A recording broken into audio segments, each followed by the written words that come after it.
What is up? Today I'll show you how to shoot and edit a hyperlapse video.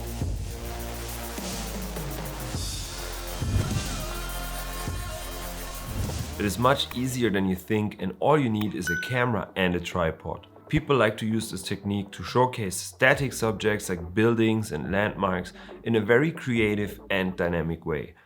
A hyperlapse is essentially a time-lapse video that has your camera position moving in a certain direction.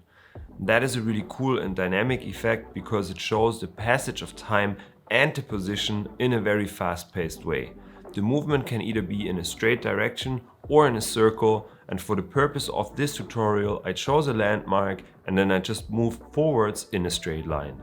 The key is to always keep the landmark in the center of the frame and move at a constant speed. Now the first thing you want to do is enable grid lines in your camera menu. Most cameras allow you to overlay diagonal grid lines, and they are particularly helpful to always keep your subject perfectly centered. Next, you want to set a focal length and keep that steady throughout the shooting. I recommend to shoot around 24mm. If you shoot wider than that, then often the edges tend to look kind of weird. If you shoot tighter than that, then the effect doesn't look as pronounced and dramatic. It also makes sense to set your focus mode to the center of your image so your focus doesn't move around too crazy. For exposure settings, you want to keep it as steady as you can, particularly the aperture. So I recommend to shoot full manual mode if possible. If you're not 100% familiar with this, try to shoot at least aperture priority, okay? Alright, let's talk about the movement. First, I set up my tripod and center my camera around my subject. Next, I'll take my first photograph, then I lift my tripod, look down at my feet, take a step forwards, then look at my camera, take another photograph, and that I repeat a number of times. In every shot, I check the camera's display to ensure the subject is perfectly centered, then I repeat this until I'm much closer to the subject and I have reached the end point of the hyperlapse, so to speak.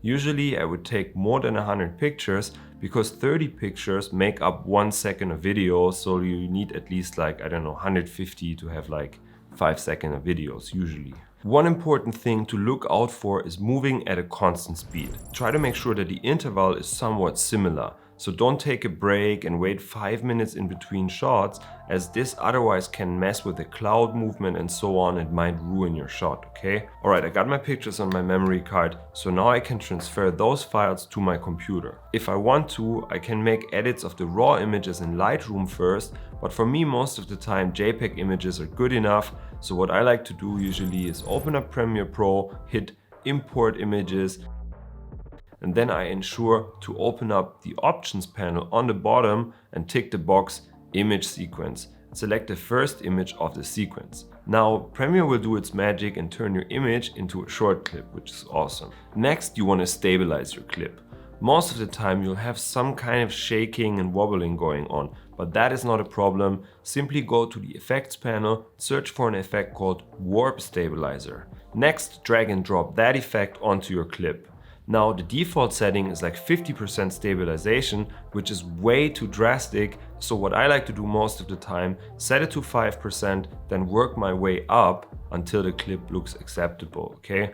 Before I show you the final result, I want to spice things up with some really cool music that matches this kind of clip. And my go-to resource is Artlist. Time-lapse music works equally well for hyperlapse clips, and what is also popular in a lot of travel videos is using a song that has some form of build up and then place your hyperlapse before or after the beat drops to increase tension.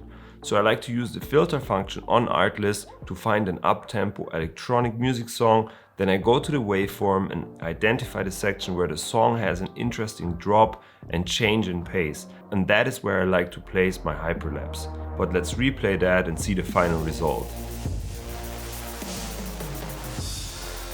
That looks really sweet, but I got one more bonus tip up my sleeves.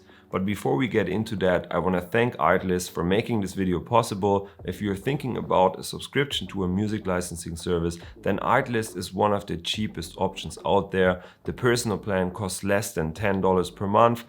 and it allows you to use over 12,000 songs in your uploads for YouTube, Instagram, TikTok, and any other social media platform. The commercial plan costs $16 and allows you to use artlist music in client productions and so on. If you follow the link below the video, buy an annual plan, then you get like 2 months for free on top of that, which makes the deal even sweeter. Now, as promised, here's a bonus tip. For really smooth looking hyperlapses, I recommend to include some kind of motion blur in your shots. That makes the movement look more rapid and dynamic. And option number 1 is using an ND filter and selecting a slower shutter speed while shooting your photos. Option number 2 is a little digital tweak that is much easier. Now, most of the time you want to modify the speed of your clip, and I recommend to use a setting called optical flow to do that, which makes the hyperlapse look more smooth and less digital. Here's the second bonus tip, and that is a little hack or like a fast workaround. You can use a gimbal and just shoot continuous video and speed it up later on. Obviously using a tripod is the more proper method, but using a gimbal does the job as well. And that is virtually it. If you found value in anything that I've said today, I would appreciate a thumbs up. And if you want to, you can subscribe to my channel. You don't have to, but it would make me super happy. That is it. Once again, massive thanks to Artlist. Go check them out. I'll catch you guys later in the next video, for example. And I'll see you. See you next time. That's it. It's the end of the video. Goodbye. That's the time to click somewhere. Here, usually on the screen. See you.